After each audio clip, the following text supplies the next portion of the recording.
suis né à Montceau-les-Mines. À l'âge de 9 ans, mes parents sont arrivés aux Avenières, dans l'Isère. Je me suis installé après sur Aix-les-Bains, Savoie.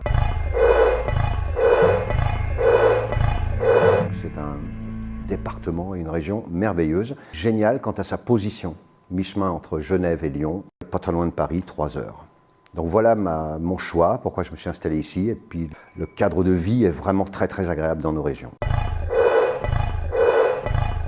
J'ai commencé la peinture réellement, effectivement, à l'âge de 14 ans. Je suis rentré en communion avec du matériel de peinture qui appartenait à mon cousin à l'époque. Et j'ai passé un mois chez ma tante et ma tante m'a dit « Puisque ton cousin est parti pour 2 ans, sers-toi de son matériel ». Je dessinais très très bien depuis que j'étais gamin, mais quand j'ai touché l'huile, la peinture à l'huile, le travail sur la toile, j'ai su que ça allait me suivre toute ma vie. C'était vraiment une révélation. Ce n'était pas tant le sens de savoir dessiner ou peindre, mais c'est le contact avec cette matière. C'est la matière la plus polluante et la plus poison qui puisse exister, mais cette matière noble, quelque chose d'agréable à travailler, qui fait partie de mes plus grandes sensations, de mes plus grands plaisirs en tout cas.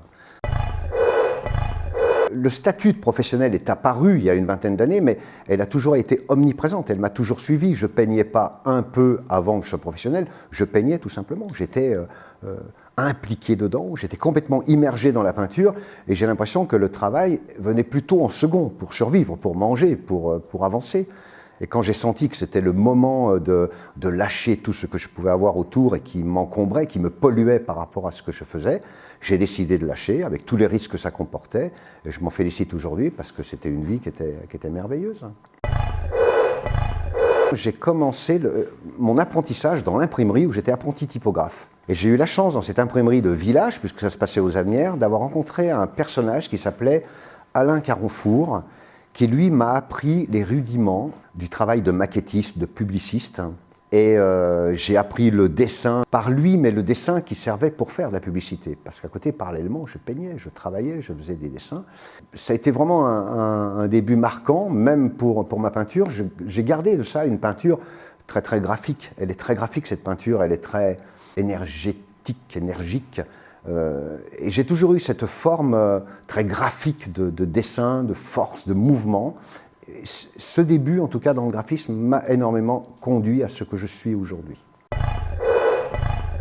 J'aime toute autre forme artistique, que ce soit de l'art contemporain, en passant par des natures mortes, en passant par des paysages. Mais moi, je me suis cantonné dans quelque chose. Quand je dis cantonné, c'est quand même quelque chose de très très large, dans toutes les représentations qui peuvent être vivantes. La musique, la danse, les chevaux, le cirque, les nus, et des tas d'autres thèmes comme ça qui expriment la vie. Une œuvre, pour moi, est une décharge. Je décharge un flot d'énergie qui est énorme et ensuite, une fois qu'elle est posée sur la toile, je me recharge et je repose sur une autre toile. Et cette énergie vous appartient à tous quand vous la regardez. Cette énergie, je l'ai posée, elle ne m'appartient plus. Et je la régénère et je continue et je continue et je continue jusqu'à épuisement du stock. Rebelle ne veut pas dire, dans tous les cas, mettre tout en l'air, tout basculer, faire la révolution. Mais être toi-même, être libre avec les contraintes de la vie, les contraintes sociétales, morales, matérielles, mais être libre, mener ta vie comme mandrin. Voilà, c'est ce que ça m'a inspiré en tout cas dans mon enfance et ce qui a guidé ma vie quelque part.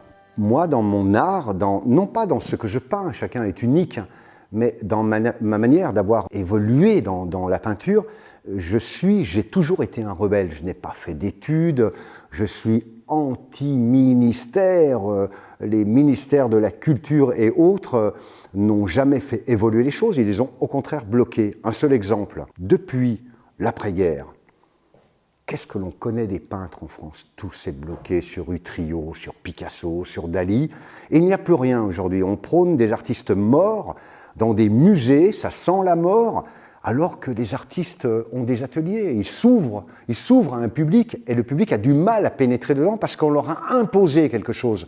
On leur a grignoté leur libre arbitre au niveau de l'appréciation de l'art. L'art continue. Nous sommes, nous, les artistes d'aujourd'hui, les peintres de demain.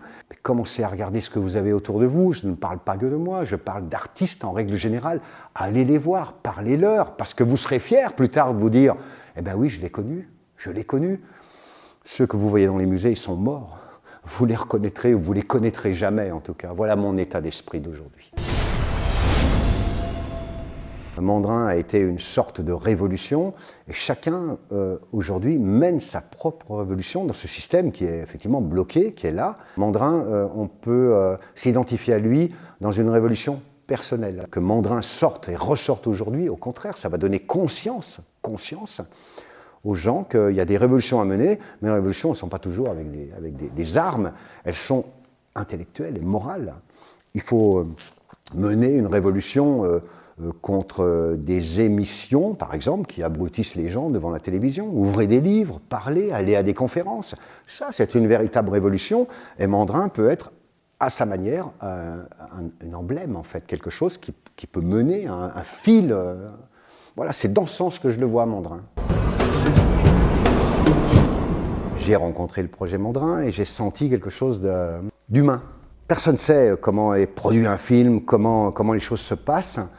Et en rencontrant les hommes et les femmes qui constituent ce projet, on a une idée de la dimension.